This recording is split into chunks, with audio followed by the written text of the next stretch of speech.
Cerca de la Citadel, Christophe se hizo construir el Palacio de Sanssouci, a imagen del de Federico II de Prusia.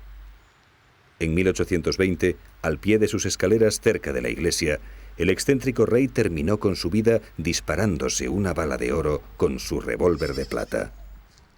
Había reprimido excesivamente a sus súbditos, que se sublevaron forzando su suicidio.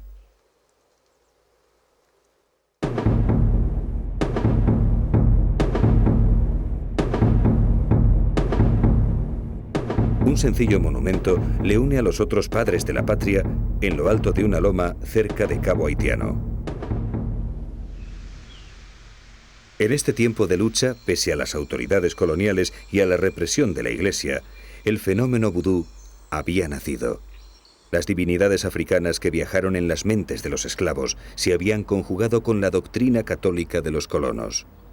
Una nueva religión había nacido.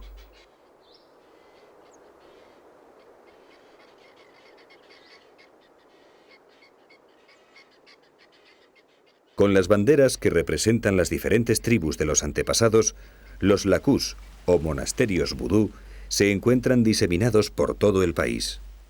Suelen estar ubicados en los lugares donde se escondían para orar los antiguos esclavos que huían de las plantaciones.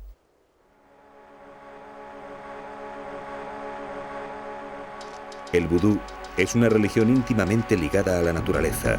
Muchas de sus deidades moran en ríos, valles y montañas.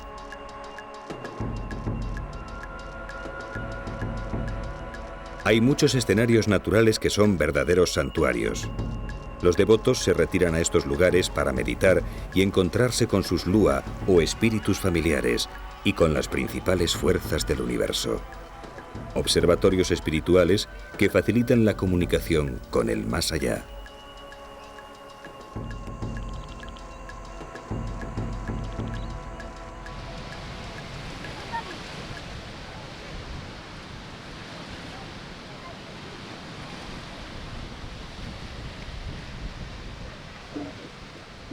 El vudú condiciona y preside la dinámica social de este pueblo.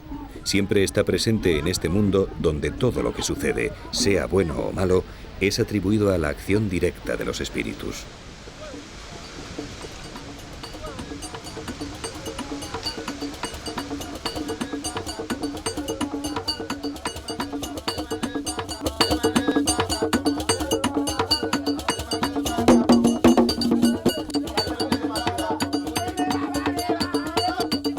La playa de Limonad es un destino de peregrinaje.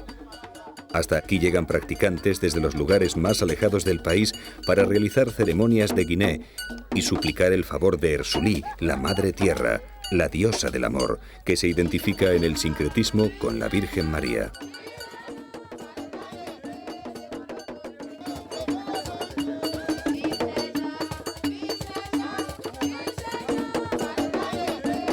A la sombra de los árboles sagrados, las familias se van turnando para realizar sus ceremonias. Ofrecen comida y ron principalmente y esperan que Ersulí se presente, que posea el cuerpo de alguien. Como en este caso, el de la mujer del pañuelo rojo.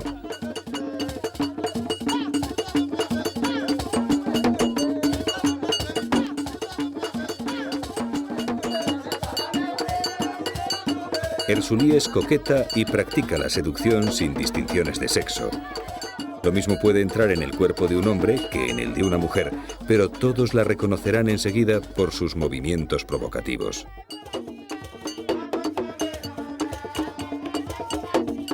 Cada practicante reconoce en esta posesión a diferentes entidades. Su traducción sincrética sería la Virgen de Altagracia, la Virgen Negra o del Monte Carmelo, y a veces Santa Filomena, identificada en vudú como una sirena que viene del mar o del agua dulce.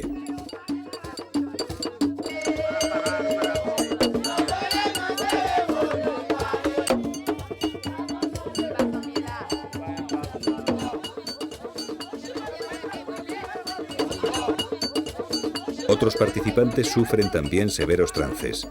La gente les auxilia y les respeta, puesto que en esos momentos sus almas no residen en ellos. Son los lua o espíritus los que han tomado sus cuerpos para expresar sus deseos. Mientras duran las posesiones, son frecuentes las exhibiciones que demuestran la protección que les confiere el influjo de la divinidad que mora en ellos.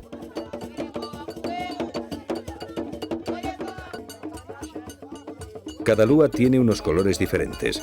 Por eso, para invocarlos, se utilizan pañuelos de diferentes colores.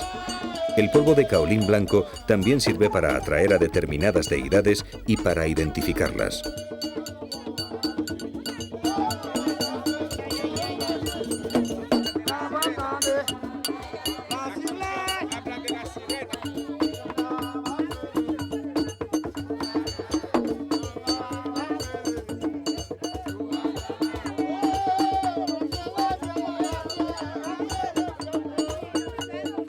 Ersulí acaba de reconocer a un servidor suyo por los anillos que adornan sus manos. Se trata de alianzas que demuestran que este hombre ha contraído matrimonio con ella. Cada persona puede casarse con su lúa protector. Reúnen a sus familiares y testigos y van al Unfo o templo vudú, donde se celebra la boda mística. A partir de ese momento, el cónyuge terrenal tendrá que observar abstinencia sexual los días concretos que designe su lúa.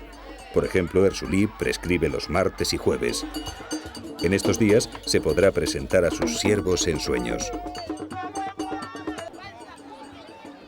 Aquí en Limonad, el vudú convive con la Iglesia.